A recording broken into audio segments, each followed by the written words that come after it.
Neredeyse hemen her an ve her yerde bitmek bilmeyen bir gürültünün esiri olduğumuz bu çağda, sessizliğin aslında en büyük gücümüz olabileceğini hiç düşündünüz mü? Gelin bu yolculukta sessizliğin bir boşluk değil, gücün en rafine, en damıtılmış hali olduğunu birlikte keşfedelim. Ben Mustafa Çay.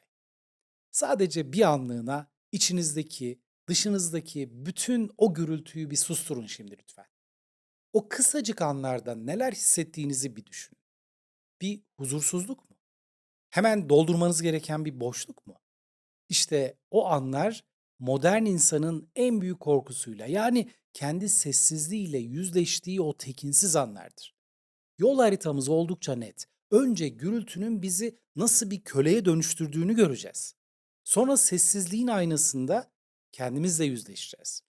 Ardından Nietzsche'nin fısıltılarıyla gücü yeniden tanımlayıp en sonunda bir seçim yapacağız.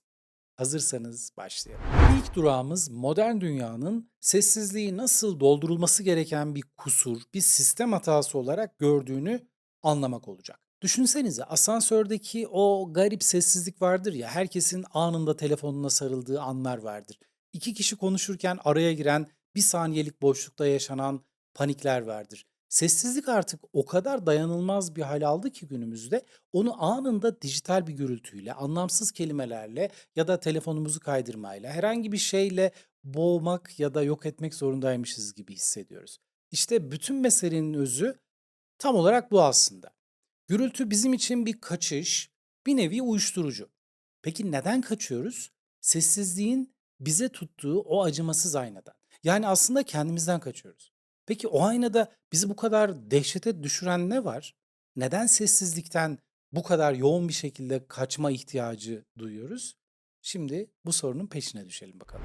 O ayna bize sürekli bastırdığımız korkuları, yüzleşmekten kaçtığımız travmaları, hayalini bile kurmaktan vazgeçtiğimiz bir hayatı gösteriyor. O elimizden düşürmediğimiz telefonlar, o bitmek bilmeyen akışlar, onlar aslında modern dünyanın bize sunduğu en etkili kaçış mekanizmaları. Amaçları çok basit. Bizi bu aynadan, yani kendimizden, yüzleştirmekten uzak tutmak. Şimdi Nietzsche'nin felsefesini devreye sokarak bütün bu denklemi tersine çevirelim. Kaçtığımız bu şeyin aslında bir güç kaynağı olabileceğini belki de keşfedeceğiz. Ve buradaki sihirli kilit kelime aslında şu: seçilmiş olmak. Yani korktuğunuz o sessizlik aslında gerçek gücün anahtarını elinizde tutuyor. Ama bu bize dayatılan bir sessizlik değil, bilinçli, stratejik bir seçim olmalı. Nietzsche'ye göre size atılan her oltaya anında atlamak zayıflığın ta kendisi. Çünkü verdiğiniz her anlık tepki karşınızdakine adeta bir harita sunar. Ve dersiniz ki işte benim zayıf noktalarım bunlar. Beni tam olarak buradan yakalayıp kontrol edebilirsin. Buna bir nevi psikolojik judo diyebiliriz. Sessizlik güç dinamiğini bir anda tersine çevirir. Size saldıran kişiyi doldurmaya çalıştığı o boşlukta kendi yankısıyla, kendi çirkinliğiyle baş başa bırakır ve kendini ifşa etmeye zorlar. Ama tabii bu judo tekniğinde ustalaşmak için önce çok daha temel bir korkuyu yenmemiz gerekiyor. Yalnız kalma korkusu. En büyük korkumuz aslında tam olarak bu. Gürültü durduğunda, sosyal maskelerimiz düştüğünde, o şaşalı unvanlar soyulduğunda geriye kalan o çıplak benlikle baş başa kalmak. O yüzden sürekli bir yerlere, birilerine doğru kaçıyoruz. Nietzsche'nin bu kışkırtıcı sözü her şeyi bambaşka bir yere taşıyor. Diyor ki bize, yalnızlık bir ceza değil, tam tersine gerçek özgürlüğün, yani başkalarının akışına veya onayına muhtaç olmamanın ödenmesi gereken bedelidir.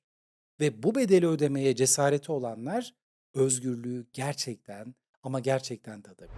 Yani anlıyoruz ki bu seçilmiş yalnızlık bir yoksunluk hali değil, bir zenginliktir. Ruhun antrenman yaptığı bir spor salonu, benliğin arkeolojik kazı alanıdır. Diğer bütün o gürültülü sesler sustuğunda kendi gerçek sesinizi duyabildiğiniz yegane bir özgürlük alanı başlar. Peki bu içsel gücü bulduk diyelim. Bu yalnızlıkta ustalaştık. Bunu dış dünyada, gerçek hayatta nasıl bir güce çevirebiliriz? Şimdi bunu bir takım pratik adımlarla, uygulamalarla gözden geçirelim.